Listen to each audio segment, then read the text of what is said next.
পৃথিবীর ইতিহাসে আচ্ছা শ্রেষ্ঠ মানুষ কারা বলেন তো? আপনারা বলেন তো শ্রেষ্ঠ মানুষ কারা? নবী। শ্রেষ্ঠ মানুষ কারা? কথা বলেন, শ্রেষ্ঠ মানুষ কারা? নবীরা। এই নবীরা কি কি কাজ করতেন দেখেন। সহিহ বুখারীতে আসছে 2072 নম্বর হাদিস, ওয়া ইন্না নাবিয়াল্লাহি দাউদ আলাইহিস সালাম কানা ইয়াকুলু মিন আমালি ইয়াদিহি।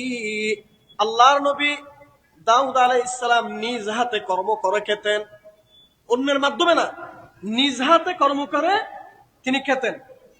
ইবনে আব্বাসের বর্ণনায় ফাতহুল বারীতে এসেছে 2072 নম্বর এই হাদিসের ব্যাখ্যায় ফাতহুল বারীর মধ্যে আসছে, কানা দাউদ জাররাদান ওয়া কানা আদম হাররাসান ওয়া কানা নূহ নাজ্জারান ওয়া কানা ইদরিস খায়য়াতান ওয়া কানা মূসা রাইয়া। যে কোনো কাজকে তোমরা ছোট মনে করবে না, কারণ নবীরা এই ছোট কাজগুলোই সবচেয়ে আগে করেছিলেন। নবীরা যেমন দাউদ আলাইহিস সালাম ছিলেন জাররাদান, তিনি ছিলেন বর্ম নির্মাতা। যুদ্ধের জন্য যে বর্ম নির্মাতা, এই বর্ম নির্মাতা ছিলেন কে? দাউদ আলাইহিস সালাম। ওয়া কানা আদম হাররাসা, আদম আলাইহিস সালাম ছিলেন কৃষক। সুবহানাল্লাহ। আদম আলাইহিস সালাম কি ছিল? কৃষক। তাহলে এর চেয়ে আর কোনো কথা আছে? আমরা কেন যে লাখ লাখ টাকা ইনকাম করতে হবে এই জন্য হারামের পেছনে ছুটি, দুর্নীতি করি, সাদাবাজি করি, লুটপাট করি, ডাকাতি করি, টেন্ডারবাজি করি? অথচ আদম আলাইহিস সালাম ছিলেন হাররাসান, কৃষক। ওয়া কানা নূহ নাজ্জারা, আর নূহ আলাইহিস সালাম ছিলেন কাঠমিস্ত্রি। সুবহানাল্লাহ। নূহ আলাইহিস সালাম কি ছিল? কাঠমিস্ত্রি। وكان نوح نجارا وكان إدريس خياطا। ইদ্রিস আলাইহিস সালাম ছিলেন দর্জি। দর্জি এই যে কাপড় বানায় খলিফা, ইদ্রিস আলাইহিস সালাম ছিলেন কি? দর্জি। তাহলে কোন কাজকে আপনি ছোট মনে করবেন? এগুলো সবগুলো নবীরা করে দেখিয়েছেন। وكان موسى راعيا, সবচেয়ে গরম মাথার যে নবী ছিল মুসা আলাইহিস সালাম, সে মুসা আলাইহিস সালাম ছিল রাখাল। সুবহানাল্লাহ। মুসা আলাইহিস সালাম কি ছিল? রাখাল।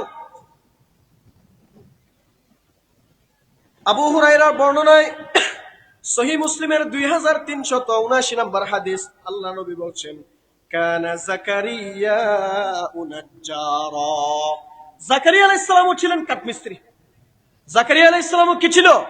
কাঠমিস্ত্রি। যেই নবীকে করাত দিয়ে দ্বিখণ্ডিত করা হয়েছিল। আমি সেদিকে আলোচনা করছি না, আমার আলোচনাটা শুধুমাত্র হালালের পথে, মানে আমরা ইন্সপায়ার কোত্থেকে নিব? এই যে সোনার মানুষগুলা, শ্রেষ্ঠ নবী, আমাদের শ্রেষ্ঠ মহামানব যারা ছিলেন নবীরা, তারাই এই কাজগুলো করেছেন। তাহলে আমরা কেন কাজকে ছোট মনে করি? পায়ের উপর পা দিয়ে বসে থাকি কোনো কাজ না করে। বিদেশ থেকে এসে ঘর একটা বানাতে পারলে হয়েছে, আর কোনো কাজ নাই, বসে বসে খায়, অথচ কোনো কাজই ছোট না। ইদ্রিস আলাইহিস সালাম প্রথম ব্যক্তি। যারা দর্জি আছেন এরা একটু করতে পারেন, এটা আপনারা বলতে পারেন। ইদ্রিস আলাইহিস সালাম সর্বপ্রথম ব্যক্তি, যেই ব্যক্তি সুতা দিয়ে কাপড় তৈরি করেছিল। সুবহানাল্লাহ। সুতা দিয়ে কাপড় তৈরি করা, এটা সর্বপ্রথম কে করেছিল? ইদ্রিস আলাইহিস সালাম।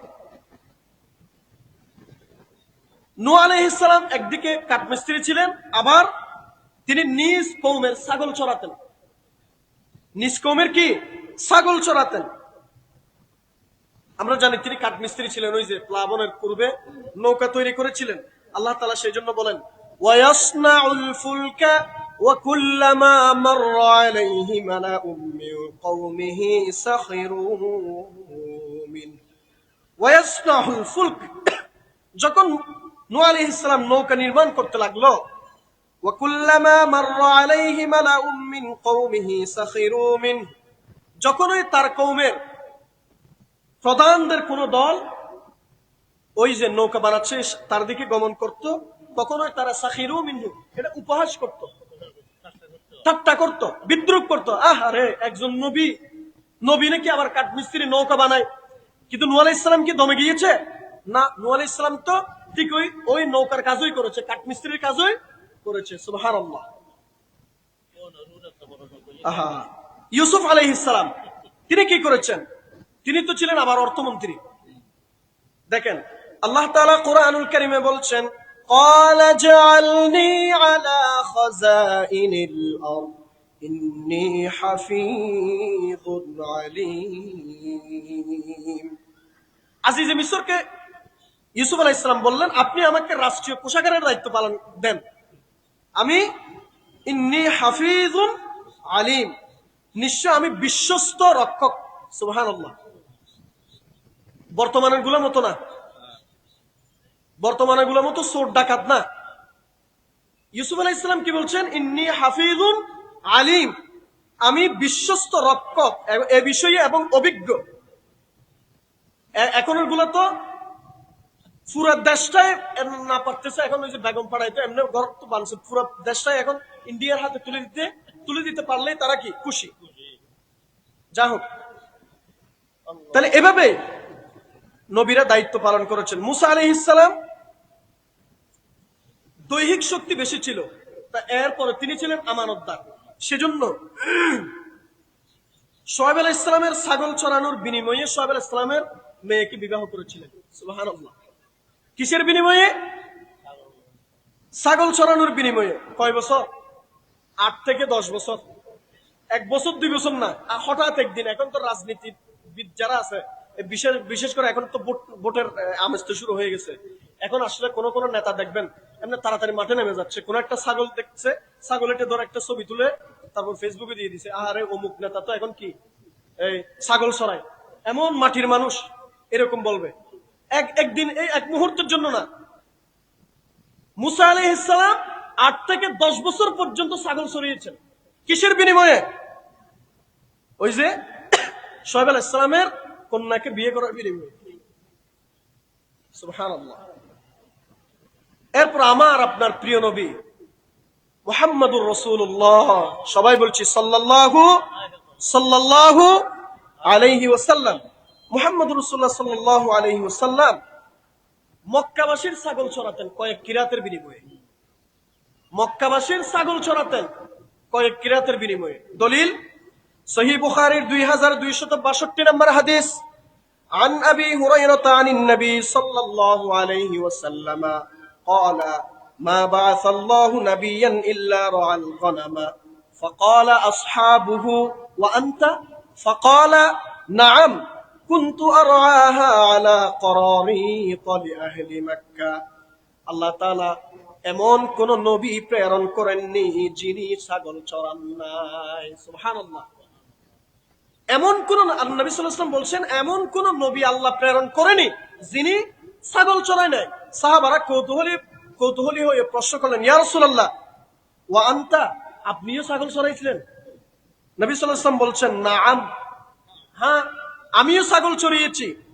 কুনতু আরআহা আলা করারিত লি আহলি মক্কা, আমি মক্কাবাসীদের কয়েক কিরাতের বিনিময়ে মক্কাবাসীর ছাগল চড়াতাম। সুবহানাল্লাহ। আমার আপনার প্রিয় নবী মুহাম্মদুর রাসূলুল্লাহ সাল্লাল্লাহু আলাইহি ওয়াসাল্লাম তিনি যদি ছাগল চড়ান মক্কাবাসীদের কয়েক কিরাতের বিনিময়ে, তাহলে আমরা কি? এখন আপনাকে কোন একটা কাজ করতে বলে, না ওটা আমি পারবো না, ওটা আমার দ্বারা হবে না, আমি ওটার যোগ্য না, আমি আরো উপরে। অথচ বাড়িতে কিচ্ছু নাই, কিছু খেতে পারতেছে না, কিন্তু অমুক কাজ করতে না, জুতা কেন না আমি সেলাই করব, আমি তো জুতা সেলাই করতে পারবো না, এটা তো নিম্ন কাজ।